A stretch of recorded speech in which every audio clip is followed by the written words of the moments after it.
You fucking Myron. Alright guys, so this is a video on bro versus IIFYM. Okay? I've gone on the record for saying I like each. But I feel that bro food and bro eating and bro style is more optimal. Let me explain, okay? First of all, it comes down to what you can adhere to best. You know, for example, for me, I work, I go to college, I study nutrition and dietetics, by the way, so for those of you that don't know, I kind of have a background with this shit. I have, you know, a family, my dad, my stepmom, my mom, my sister, my brother, my other brother, it's like, and a girl, so it's like, all that to jumble in while trying to train, while trying to do cardio. I do IIFYM, but I do it in a bro style way, so I always choose a healthier source over an unhealthier source. And yes, I think there are healthy and unhealthy foods. Use your fucking head. You know, everybody knows what a clean food is. So when you say, well, do you wash it with Windex? No, fuck you. You know exactly what a clean food is. A micronutrient-dense food, you know, sweet potatoes, rice, oats, chicken, olive oil, peanut butter, fucking, you know, use your head. Okay, so when I refer to clean foods, that's what I'm talking about. Dirty foods are Pop-Tarts, fucking candy, Gushers, fucking, you know the deal. I don't have to explain this. But, you know, you have to be able to adhere to the program. And they've been doing this bodybuilders have been doing this for 20, 30, 40, 50 years. So why change it, right? The best coaches, Chris Aceto, Hani Rambod, George Farah, those guys, granted they're coaching people who are, you know, on gear, and they have an edge. And their bodies work a little differently with certain things, certain substances, certain nutrition protocols, but it's been that way forever. So why change it, okay? And that leads me to my next point is, you know, people say that it doesn't make that much of a difference, but if it makes, we'll say, a 5% difference, why would you not want to be 5% better just by choosing simple choices of food, you know, picking oats over fucking licorice. I don't fucking know. I'm coming up with all different types of food in this video. But why would you not want to do that? You know, say you lose, we'll just say we're busting like a Lee Haney type shit or whatever. Say you lost 50 pounds during your contest prep. That's a lot. But 5%, you know, that's a huge fucking difference. Why would you not want to do that? Okay? So, first off, if it's any more optimal, I would choose it.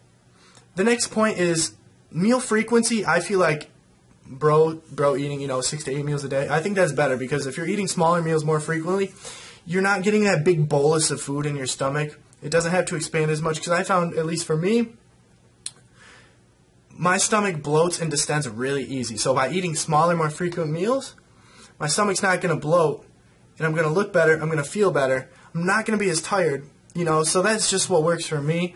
That's a little trick to, you know, if you have trouble with bloating or distension of the stomach, then I would definitely eat more frequently as opposed to these huge meals.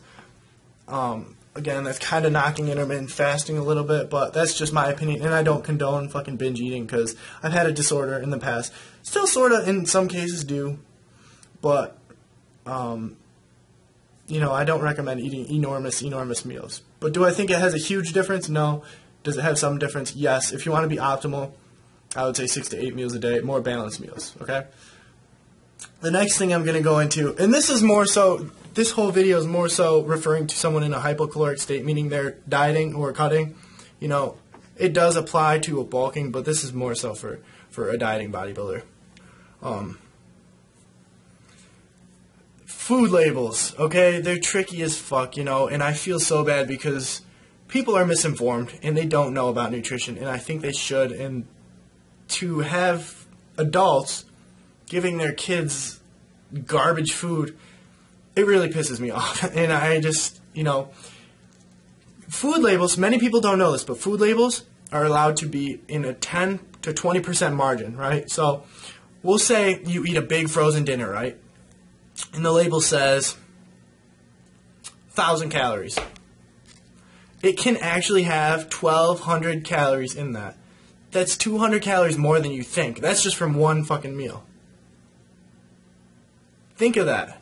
But if you go to the other side, you go to a Walmart and you buy sweet potatoes, and you go buy a bag of frozen broccoli, and you go buy some chicken. You know what I mean? You're not going to be fucked up. That's whole natural sources. All you do is go to MyFitnessPal, punch in, make sure you know whether you're using the raw version or the cooked version, because they don't weigh the same. So be sure to pay attention to that. But food labels are off by 10 to 20% sometimes. So it's like, you need to know. That's why I recommend whole natural sources of food. Which goes into another thing, is picking your micronutrient dense foods. That's going to help you because you're getting your vitamins and minerals. You're going to be healthier, right? You're getting your fiber in your diet, which for people I recommend 10 grams of fiber per 1,000 calories that you're eating. So someone who's eating 3,000 calories a day needs about 30 grams of fiber. I always go higher than that. For example, I'm eating about 21 to 2,200 calories. I go by macros, not calories. That's why I don't have a specific number. But I aim for about 35 grams of fiber at least, I like to poop, and I don't want to have to fucking force it out, get hemorrhoid action. That'll all be a mess. So I've done many videos about fiber. You know the health benefits. If not, check them out or do a fucking Google search. Okay? So that's it. That's it on that. So if you're getting your vitamins and your minerals, your body's going to run optimally. And this is common sense. You obviously will want to supplement with things like your essential fatty acids, your EPA, your DHA. You're going to want vitamin D3 probably. And if you're not getting, if you're not eating that healthy of a diet, healthy meaning healthy meaning, whole natural sources, you might want to supplement with a multivitamin. Worst comes to worst, you piss out the excess, your water-soluble vitamins, your B's, and your C. So that's why, you want your body to run optimally. You don't want to be inflamed by all the processed shit. So pick the healthier route. And the last point really is the role of insulin. And I feel like it does matter. You don't necessarily have to do a ketogenic diet to suppress your insulin. You're always going to have insulin in your blood, but it's a matter of how much, okay? And in my Anatomy and Physiology 2 class, we did a study. Well, it wasn't actually a study. It was like a mini kind of case study type deal. We didn't publish the results or anything, but basically we were fasted, and our class was 8 a.m. So pretty much everybody had the lowest blood sugar that you could have, and they were at their baseline, right? So we did a test, a very first kind of like control for everything. I was actually the control. I just had water. I didn't have a carb source. And then everybody tested their blood sugar. We had glucometers, tested our blood sugar, which the higher the blood sugar means the more insulin that's being secreted, which is in the blood, okay? It's being secreted by the pancreas. So how it worked was we had multiple people eating multiple sources of food, carb sources, and we tested blood sugar every 15 minutes. The results basically were what you'd expect. It goes down to bro science, right? So foods that were liquid as opposed to solid spiked the blood sugar faster, meaning more insulin produced like that, right? So if it was liquid, it did it faster. It depended on the carb source, right?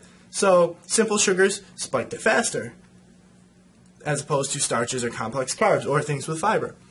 And finally, the other determining factor of how fast the blood sugar rose was if it had fats or protein. So other macronutrients did play a role. So the digestion was slowed, in the insulin spike in the blood glucose levels were more gradual in the group with potato chips or a granola bar as opposed to that of a soda or what was one of the other groups?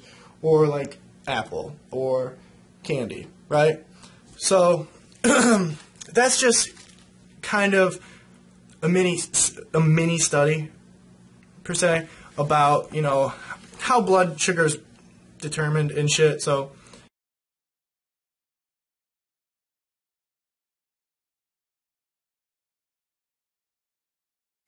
insulin is a fat storing hormone. So I do feel like if you're limiting that, you don't necessarily have to do a ketogenic diet to do that, but you want to keep your blood sugar levels as steady as possible and as low as possible. So choosing solid forms of food and eating well-balanced meals of complex carbs, right? Having your complex carb with your protein source and maybe a little bit of fat in there. I feel like that will get you to your results more optimally and faster.